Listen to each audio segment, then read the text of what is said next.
I hope people who are watching this don't come away from this thinking that I hate Sega. Just because I am critiquing it in this video doesn't necessarily mean that I hate Sega. In fact, the reason why I'm making this video is strictly because at one point I was going to make a video talking about why I prefer Sega over Nintendo.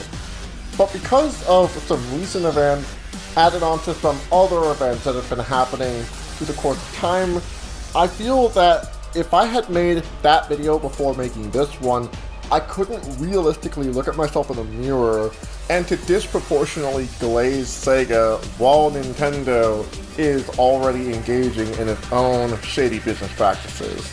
We have to be honest with ourselves here as Sega fans, and that is the Sega Corporation is indefensible, just like every other corporation under the capitalist mode of production. It might be better to say that Sega does some things right that are better than Nintendo. For example, when Sonic Team hires fans who are consistently ROM hacking Sonic games, such as Christian Whitehead, who would go on to work on Sonic Mania, that's a good move. And I gotta be honest with you, a lot of the games that Sega has been coming out with, including a lot of Sonic games within the last decade, have been pretty decent. Maybe not like on par with my favorite game of all time, Sonic Adventure on the Sega Dreamcast, but I like some of the games that Sega has been coming out with, such as Shinobi Art of Vengeance, which is both transformative from what we know from the original Shinobi series, but also incredibly fun. And I would be lying if I said that I wasn't thoroughly enjoying the Like a Dragon spin-off of the Yakuza series. I am in my third playthrough of Yakuza Like a Dragon, and I am in my second playthrough of the sequel Like a Dragon Infinite Wealth, and both of these games absolutely slap.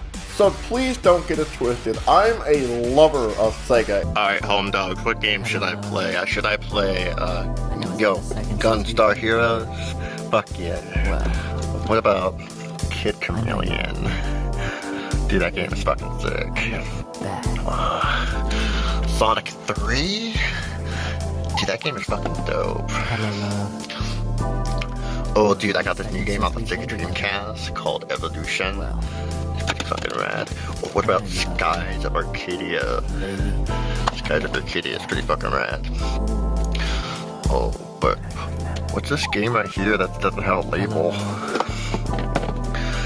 Castlevania Bloodlines? In fact, I have been a huge Sega fan since I was 5 years old. I got my first video game console at the Sega Genesis. It was a hand-me-down from my cousin.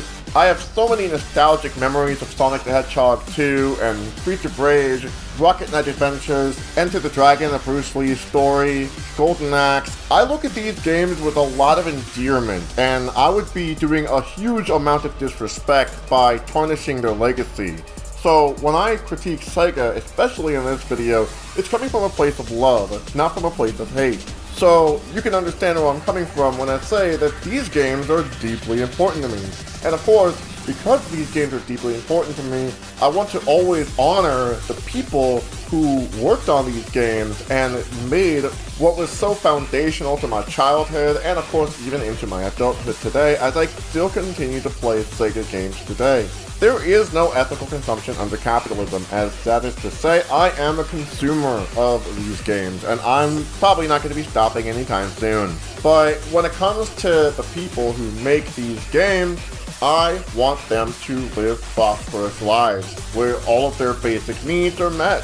And so, I made a video quite a while ago saying that I support the Sega Union. And I said that I supported the Sega unions not just because of my own politics, but mainly because I want the workers who are in charge of making some of my most nostalgic dreams to be rewarded with the fruit of their own labor. Sega of America employees, just like every other video game development company, deserve to have better wages. They deserve to have a good workplace. They deserve to have negotiation power with their bosses. And so when I made this video, I wanted that message to be clear, is that the people who are making these wonderful video games, they deserve to have better wages. However, according to a Kotaku article, workers at Sega of America have accused Sega of America of union busting. More specifically, it's temporary workers, because those workers are disposable and replaceable. In my opinion, that is absolutely disgraceful. Luckily, this story does in fact have a happy ending, as the Allied Employees Guild Improving Sega workers did in fact win their contract. They won better wages, they won better working conditions, they won workplace protections, and they even got quality assurance tester to be credited in their video game. So that's a wonderful thing for all of the Sega workers, and they have fought a relentless battle, and I am absolutely proud of them. I stand in solidarity with them. But additionally here, this also sets a precedent that Sega by no means cares about its workers, and more importantly here, does not care about its consumers, and that it specifically cares about its profit margins. Now, of course, Sega is not the only union-busting video game corporation that there is. It is obviously indicative of several other corporations, including recently with Rockstar, who are developing Grand Theft Auto 6, with their union accusing Rockstar of having fired over 30 to 40 unionized workers. Even though Sega is definitely better than Rockstar in this respect, we need to reckon with the fact that this could have been the reality for the unionized workers at Sega. And the fact that Sega even considered trying to do this in the first place is absolutely shameful. But okay, you want to hear me talk about video games. After all, this is a video game related video, and after all, we're talking about a corporation that produces video games. So I want to talk about the games for a bit. Sonic Racing Cross Worlds does not deserve to be $70 to $90. There is no reason for it. I acknowledge that it is much flashier than previous racing games that are developed by Sega, but it's still not worth $70 to $90. In my opinion, this game should be selling for about $20. Yakuza Like a Dragon and Like a Dragon Infinite Wealth are both video games that I had spent the mainline story mode in 70 hours each. This includes the amount of time that I spent grinding, the amount of time that I spent in the minigames, and of course the amount of time that I spent in the story itself. So yeah, a little bit of fooling around here and there, but that's 70 hours of fun that I've had with both of these games. Now of course, Yakuza Like a Dragon is a much older game and it was at a discounted price, but Like a Dragon Infinite Wealth is a game that I had spent $70 on. So that would mean that that's an hour per dollar. And that's not including the amount of time that I've spent replaying the game. That's just the first initial playthrough of the game. Sonic Racing Cross World, on the other hand, is not anything like the Like a Dragon series, and that's because it's a racing game. And there's nothing wrong with racing games itself. I love racing games, but the problem is that you're not going to be spending 70 hours playing the game for the first time. It's just not a justified price tag. But come on y'all, we know why the price is the way that it is. It's because of the inflation, and of course because of the tariffs implemented by the United States. So of course it is to say that, to Sega's credit, it is not entirely Sega's fault. It really is not just all Sega's fault, it's the way the economy is. But let's say that Sega did go through with lowering the price for Sonic Racing Cross World. Sega's going to be losing in on profit. And again, as we discussed earlier when we talked about the union busting that Sega did, that's what matters to them, because they are a corporation. And we need to understand that Sega's capitalist greed is not unique to Sega. Nope, all corporations are bad. All corporations care about their bottom line at the end of the day. They have to compete with market forces, and if they don't, they're gonna lose profit. Sega is included in the statement that all corporations are bad. There is no such thing as ethical consumption under capitalism. But aren't you being contradictory to the principles which you've set up here for yourself as an anti-capitalist? Surely you're not inconsistent with your own values and principles as an anarchist communist, are you? It is true that I am participating in the capitalist system by purchasing video games made by a corporation that is evil by definition, but that's why you gotta listen to the workers in which the company employs and the people people whom the company exploits. When the company lobbies politicians to change laws so that there are less regulations on corporate exploitation of workers and labor. And here's one that's the most unbelievable of all that says, kill your friends guilt-free. And that's why in the previous video, I expressed how much it pissed me off that other consumers are not considering the workers who have to make a living and use the majority of their time and the majority of their lives producing video games when they also have to meet their own needs. So when you hear me talk about prices and how much I absolutely hate that the games are so expensive, that is because of the tariffs that have been implemented by the Trump administration in the United States. Most people don't understand that Donald Trump placing tariffs on multiple different nation states is going to result in the cost of living in the United States to go up.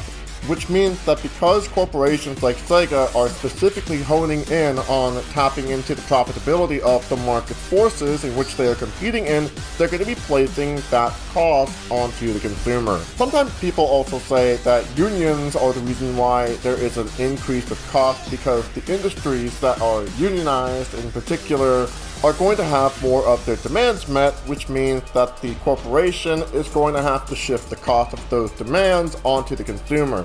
But this is forgetting that corporations have the profit incentive in the first place, because remember, they have to compete with market forces.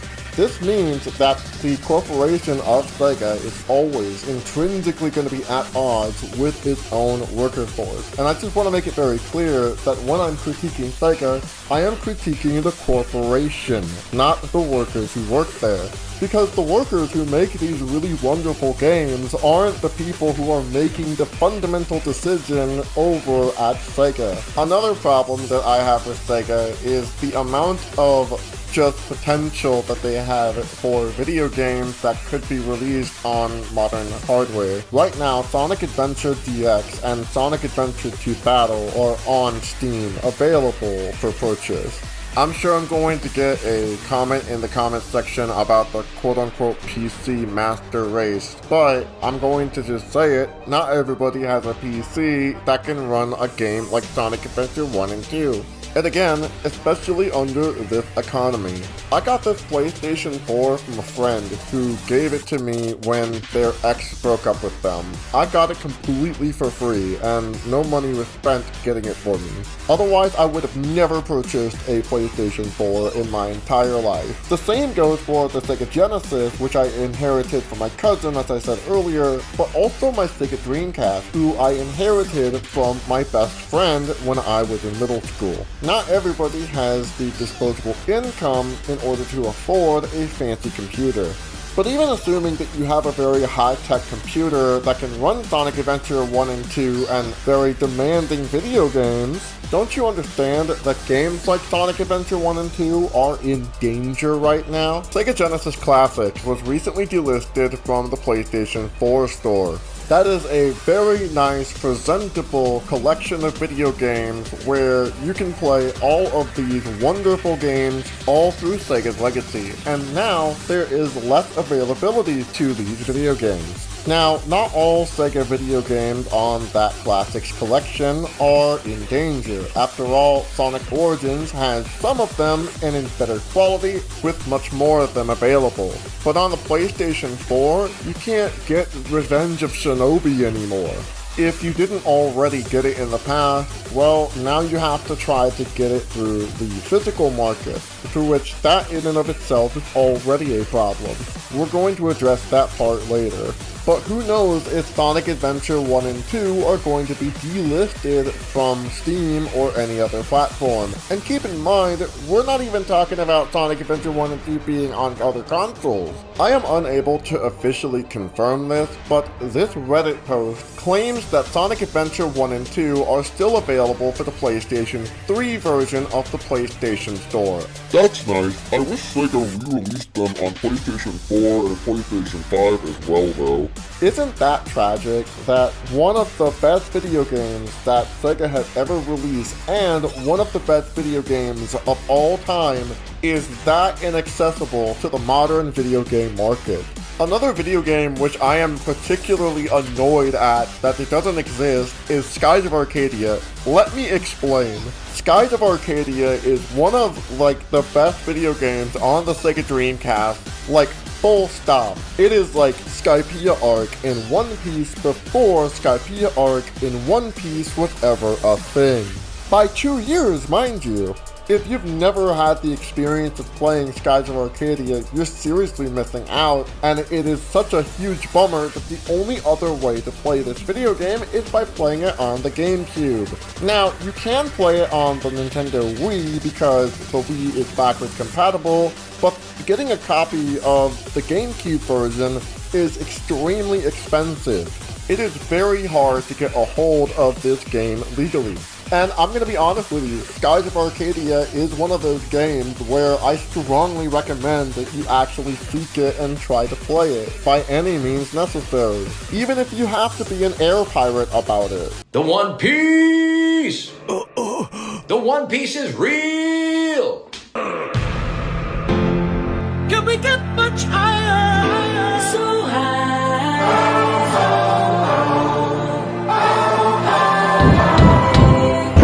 FBI, open up!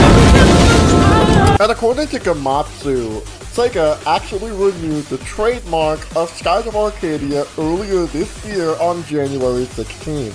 What have they done with that trademark?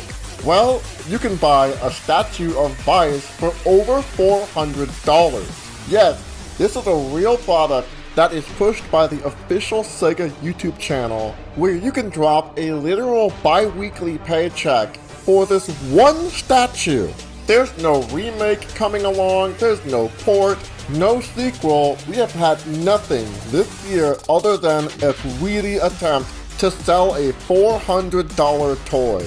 The main characters who are Vice and Aika are air pirates, specifically of the Blue Road, who rob the rich and give to the poor. It is Sega's own version of Robin Hood or Nestor Makhno. And right now, the only way you can legitimately play this game is either through the Sega Dreamcast or the Nintendo GameCube.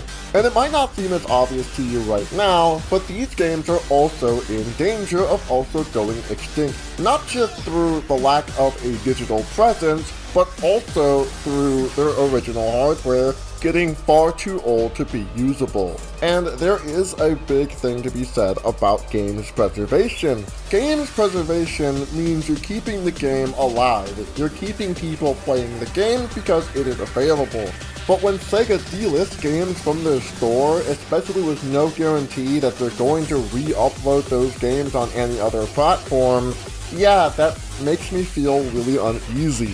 In the past, I have made a video talking about a hypothetical Sonic Adventure 3, but now I'm also wondering if Sonic Adventure 1 is going to go extinct in the first place.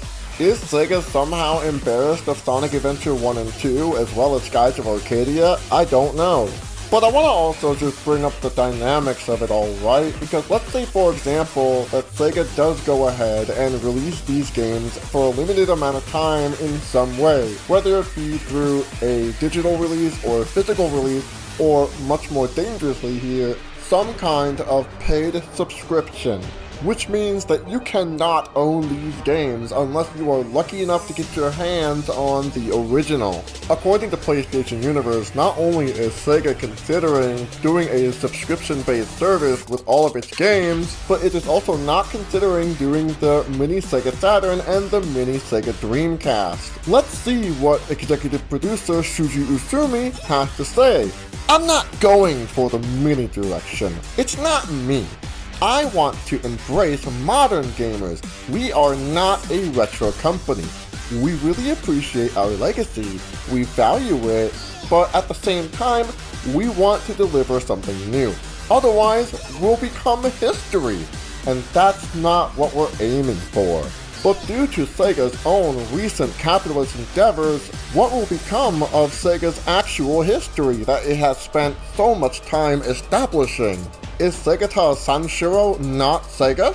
Is Nappletail not Sega? Is Sega Does What Nintendo Don't not Sega? Is Sega Gaga or Panzer Dragoon or A Clockwork Knight or A Stall or Technoclash is none of that part of Sega's identity? Don't you want to have fun playing Sega? Sega who? And I know that some of it is third-party development, but one of the games that you think of when you imagine the Sega Dreamcast is Soul Calibur. And even though that is a Capcom game, it is intrinsic to the Sega Dreamcast's identity because it is such a good game. It's very popular, right up there with Marvel vs. Capcom. When Shuji Utsumi says that they are not a retro company, are you kidding me? He also says, we have some great pillars, such as Sonic, Persona, and Yakuza, but at the same time, we have other properties that really show the style, attitude, and context of Sega. I think gamers will love it if we do this right. It will be a challenge. There are great expectations, but if we can respond to that, we can get back to being Sega. I understand that Sega needs to evolve their brand every once in a while. They have to evolve their identity. And so Sega is not going to be confined to just doing nostalgia pandering and its marketing all the time. Sega needs to take a few risks at times, and I think that Shuji Utsumi is well aware of that. But when it comes to preserving the old games, I believe that Shuji Utsumi's words carry a radically different implication. Because I believe that he is trying to evolve the brand in such a way that erases its past and continues to develop towards its future, but strictly for the sake of profitability. And as gamers, that should upset you, because these are games that you do care about. I know that I'm not alone in saying that a lot of those older Sega titles are valuable to them. So if anything, I don't appreciate how games preservation is not being considered a priority by the Sega Corporation. And between the whole union busting scandal and the lack of effort to preserve its own history, Sega is radically shooting itself in the foot here. And what's sad is that I don't think they really care about anything that I'm saying. I don't think they're even going to watch this video, and if they did, well, they're not going to be listening to me, because nothing that I have to say will make them money at the end. And that's sad. It really is sad. Sega is obviously not the only corporation that is guilty of everything that I've talked about today, as I've gone over earlier in the video, but Sega is part of the problem. You're part of the problem. This is the intrinsic nature of the capitalist mode of production. But what can we do about it?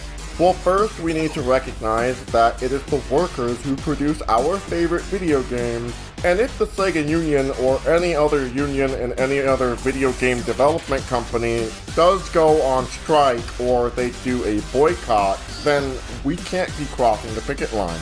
I'm not saying that there is one right now with Sega, as of right now there is no announced boycott or strike, there hasn't been a need for one, but I'm saying in the future, if there happens to ever be any discrepancies between the workers and the executives at Sega, we cannot be crossing the picket line as consumers, gamers, and commentators. Speaking of commentators, that's who I want to shine the spotlight towards now. There are a lot of commentators on YouTube in particular who are big fans of Sega. Sega Lord X, Brutal Moose, some call me Johnny, Hazel, Petty Rubskin, Dreamcast Enjoyer, Dreamcast Guy, Snapcube, Dollop Days, Callie Mackin, Cybershell, Michaela Thorne, and Epic Dusk. I am probably missing a bunch of other creators, but I want all of these content creators to start commentating on exactly the kinds of stuff that I just brought up in this video. What do you think about the fact that Sega is involved with union busting and the erasure of its own history? But I feel like that's too easy. I'm gonna add an extra question that I want each of these content creators to hopefully answer. If there's gonna be a strike or a boycott from not just Sega, but also your favorite video game developer, even if it's Rockstar with the much anticipated Grand Theft Auto 6 that's coming out in 2026, will you be crossing that picket line? I'm asking because I'm curious what people are going to say about this. If you're curious what I would say about it, I would not cross the picket line if the Sega Union announced that it was going on strike or if there was going to be a boycott. I think we should be standing in solidarity with the workers at our favorite game developers. I'm obviously not asking you to stop playing your favorite games or to stop buying your favorite games, but if that scenario where your cooperation was needed were to happen, you would be siding with the workers who make your favorite video games. I'm not claiming to have the answers to some of the dilemmas that I brought up in this video, and I'm most certainly not trying to say that only supporting the unions will do anything to make things better, especially not with the more complex problem of games preservation, but I believe that standing with the workers is one of many solutions to this broader problem. I brought up the video game Napple Tale earlier, a game that was developed for the Sega Dreamcast. The development team was mostly comprised of women, which is significant for an industry that underappreciates women in the video game workforce. This is the kind of video game history that I'm talking about when I say that there is a real danger of that history being erased. And I caution my viewers here, because if we let this go uncorrected, we might lose that forever. And honestly, piracy is much more defensible than capitalist exploitation has ever been, especially in 2025. With major consideration to the fact that a lot of these video games that are at risk of going extinct are being facilitated into their extinction regardless as to whether or not it is intentional or neglectful. Don't let them get away with it, like, you know what I mean?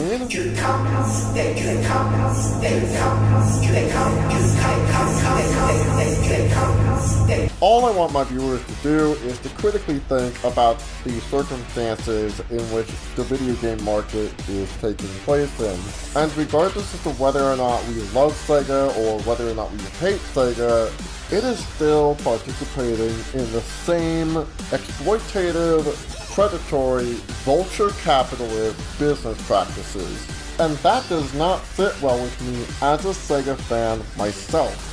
One of the things I don't like about the recent trend of video game critique is the fact that it's so hyper-focused on whether or not something is woke. I went over this phenomenon in my Nazi Gamers Can't Meme video, but rarely do I ever see people really take a systemic observation of the video game industry and take a real materialist analysis of why the CEOs of these industries are always going to have their invested interests against the workers in which they employ. We have to take a stand. We need to be able to critique them at a systemic level, because these systemic issues highlight the inability for us to sometimes even own video games. I mean, think about that. We're not going to be able to own these games at some point, whether it be delisting or the hardware dies out, or if the archives are deleted by the companies. In a very real way, video games are under attack, and that's so sad to say. And that's why I want y'all to take a stand. Not for some cruddy Green Hill Zone reskin, but for the games and the works of art that dramatically impacted our lives. Okay, gotta go fast, bye.